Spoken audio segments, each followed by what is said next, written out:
Bienvenue dans le journal de l'intelligence économique, l'émission qui révèle les dessous de la compétition économique. Peut-on s'approprier le nom d'un village pour faire des affaires?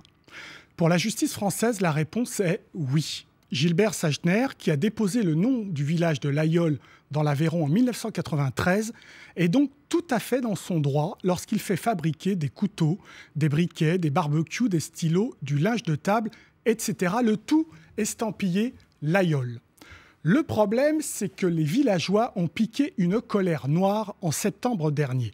Ils se sentent dépossédés de leur nom, de leur histoire et même de leur âme. Nous avons passé 2 jours avec eux. Nous avons rencontré le maire, les 2 chefs triplement étoilés, le fromager et le coutelier.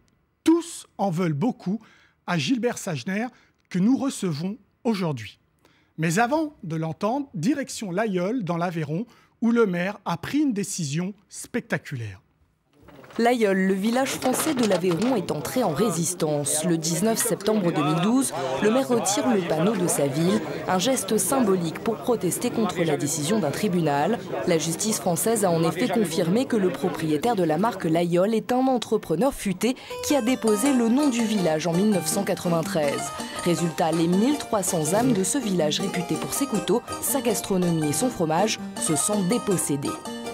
Le nom de notre village, qui est normalement un droit d'usage de ses administrés et de ses entreprises, a été confisqué. La loi a permis de confisquer ce nom à des fins commerciales par un privé qui n'a rien à voir avec l'Aïol et qui gagne de l'argent grâce à ce nom. La renommée de ce village doit beaucoup à ces 2 hommes, Michel et Sébastien Bras, père et fils, chefs triplement étoilés. Leur restaurant est considéré comme la 6e meilleure table du monde. C'est une poignée d'hommes qui ont cru en ce pays et qui se sont battus pendant des années pour arriver à le faire exister au travers de l'élevage, au travers de la coutellerie, au travers d'un certain nombre d'activités et qui ont porté à bras le corps un certain nombre de projets. Et 20-30 ans après, on voit le résultat.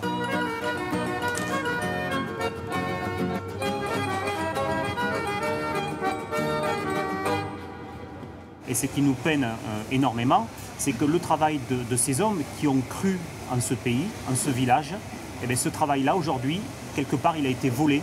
Volé par un industriel qui a eu, certes, l'intelligence et le nez creux au début du renouveau du village de l'Aïol, de déposer la marque l'Aïol. 93. Et aujourd'hui, cette marque l'Aïol n'appartient plus aux habitants du village, mais appartient à un industriel parisien qui surfe sur le succès de notre village. Un succès qui se transforme paradoxalement en frein économique pour ces grands chefs. Demain, avec Sébastien, on veut développer, je ne sais pas, de la porcelaine, des tasses. Avec le terme l'Aïol dessus, on n'a pas le droit. Mais attendez. Lui aussi a le sentiment qu'on marche sur la tête. Il s'appelle Thierry Moïsset et dirige la forge de l'Aïol, sans doute la dernière coutellerie européenne qui forge tous ses couteaux. Moi, je veux créer de l'emploi. Je vous donnerai quelques exemples. Sur le territoire français, je ne peux plus le faire. Par contre, de par cette décision, cette personne, mettons, fait de l'importation de couteaux, génère de l'emploi au Pakistan ou en Chine, et elle est validée. Elle est dans la loi, et moi, je suis hors la loi.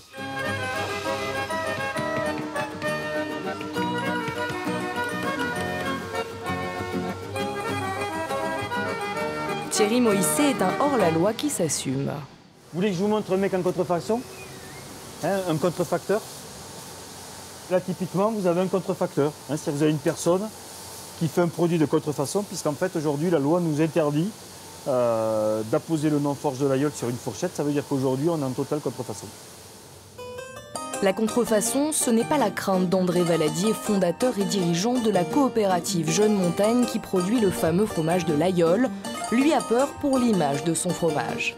Il pourrait y avoir un impact sur le fromage parce que dès qu'on met en doute un nom sur un domaine particulier, il peut s'étendre à tout élément qui porte ce nom. Autrement dit, le consommateur pourrait finir par croire que même le fromage l'Aïol ne vient pas des fameuses vaches de l'Aubrac, car le propriétaire de la marque l'Aïol propose aussi des produits alimentaires. D'autant plus que nous croyons savoir que la même société a pris des initiatives en matière d'agroalimentaire, chocolat Layol, miel Layol, terreau de Layol, fabriqué à l'extérieur de l'Hexagone. Alors là, nous ne laisserons pas faire. Le village ne lâche rien. Il a fait appel de la décision de justice et a interpellé le président de la République pour protéger son nom de la compétition économique mondiale.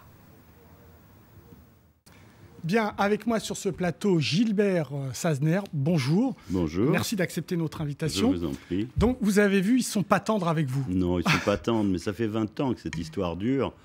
Il faut savoir qu'ils se réveillent à peu près tous les 10 ans. Ils ont commencé dans les années 90 à me faire un procès qui s'est terminé en 2000.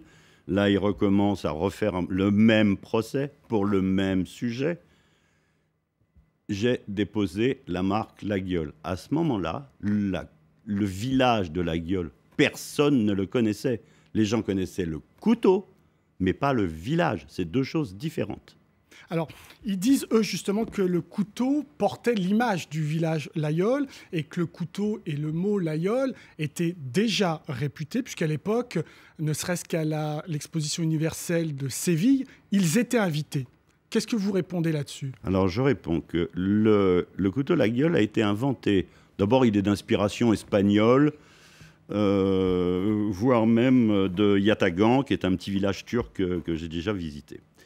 Donc, il faut savoir qu'il a été inventé, remodifié, redesigné par un monsieur qui s'appelle Calmel et qui a déposé une marque qui s'appelle Calmel à La Guiole, qui était fabriqué à Thiers, et dont les descendants de ce monsieur Calmel, qui sont deux sœurs actuellement à La Guiole, fabriquent toujours leurs couteaux à Thiers.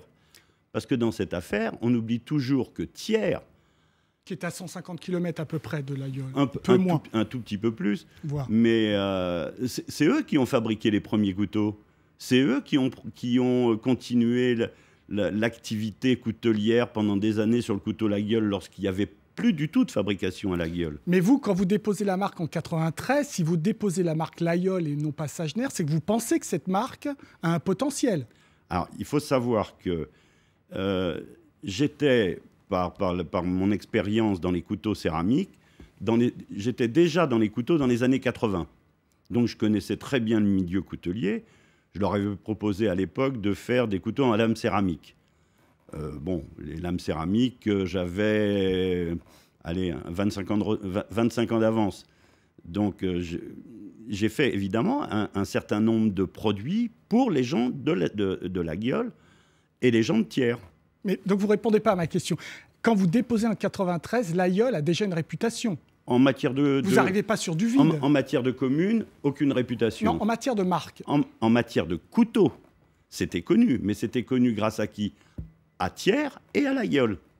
Alors, on rentre sur les arguments des uns et des autres. Ils disent, notamment les chefs triplement étoilés, que s'ils ont envie de fabriquer de la porcelaine, ils ne peuvent pas mettre Layol, alors que M. Bras est dans ce pays depuis 30, 40 ans. Qu'est-ce que vous répondez à ça? Qui peut absolument faire de la vaisselle au nom de Bras. Avec écrit Bras Layol ou pas? À condition que ce soit fabriqué à La Guiole. Ah, d'accord. Si c'est fabriqué à La Guiole, il mettra Bras La Guiole France, fabriqué à La Guiole. D'accord. S'il fait une usine à La Guiole, il peut le faire. D'accord. Mais s'il met Bras La Guiole France sur des couteaux japonais, comme il le fait aujourd'hui... Là, vous attaquez? Non, j'attaque pas. C'est le domaine des couteaux. D'accord. Non, on parle de la porcelaine. Si c'est la porcelaine, évidemment, je l'attaquerai, oui. Vous l'attaquerez, d'accord. Si c'est pas fabriqué à La Guiole, oui. Voilà, s'il fait de la porcelaine Bras La Guiole à La Guiole, vous n'attaquez pas? Je ne peux pas. D'accord. Puisque ça vient de La Guiole, donc la dénomination serait de La Guiole. Qu'est-ce que vous répondez au coutelier qui dit « je suis un contrefacteur parce que je fabrique des fourchettes » Parce qu'évidemment, ils vendent des couteaux dans le monde entier, si possible, à des hauts restaurants, établissements de cuisine, et il souhaiterait aussi avoir les fourchettes. Vous répondez quoi? C'est un gros mensonge. D'abord, je ne l'ai jamais attaqué. J'ai jamais attaqué Forge de La Guiole en 20 ans parce qu'il fabriquait des couteaux et des fourchettes. Pourquoi est-ce que vous voudriez maintenant que je devienne un tyran? D'accord. Sur les fourchettes. Par contre, quand il fait des produits comme le poivrier... oui, en corne de vache. En corne de vache. Alors, la corne, elle vient d'où? C'est du zébu. Moi, j'ai jamais vu de zébu sur le plateau de l'Aubrac. Le mécanisme, il vient d'une petite société qui s'appelle Marlux à Montreuil. Il y a quoi de la gueule là-dedans? Juste les factures. D'accord, donc vous n'attaquerez pas pour la contrefaçon. Vous avez vu qu'un autre front s'ouvre, il s'agit du fromage Laguiole. Ils ont vu des plateaux sur votre site, puisque vous vendez donc les produits sur votre site internet, ils ont vu des plateaux avec différents fromages, dont le fromage Laguiole, et ils pensent que là, vous allez sur leur terre. Mais vous avez le droit de répertorier sur un plateau de fromage tous les fromages de France. Où est le souci? Eux, ils pensent que vous touchez la fameuse IGP AOC qui protège le fromage Laguiole. Je toucherais l'IGP si je faisais du fromage, mais je ne ferai jamais de fromage. Comment on peut avancer dans cette histoire? Quelles propositions vous pouvez faire? Alors, j'ai fait des propositions... Très rapidement. J'ai fait des propositions dans les années 90 à la commune, de venir m'installer sur place avec des fabricants notoires, dont Fiscars. Pour la petite histoire, Fiscars, c'est aussi le nom d'un village. Et à l'époque, un monsieur qui fabriquait des stylos qui s'appelle Stipen. La réponse a été, je vous fais un procès. J'ai refait juste avant le procès, juste avant les débats au dernier procès, j'aurais aussi proposé de faire des choses. Donc il faut que vous continuiez à discuter les uns les autres. Merci beaucoup Gilbert Sajner. L'émission est terminée, mais comme d'habitude, vous pouvez la retrouver sur france24.com. En attendant, restez avec nous. Au revoir.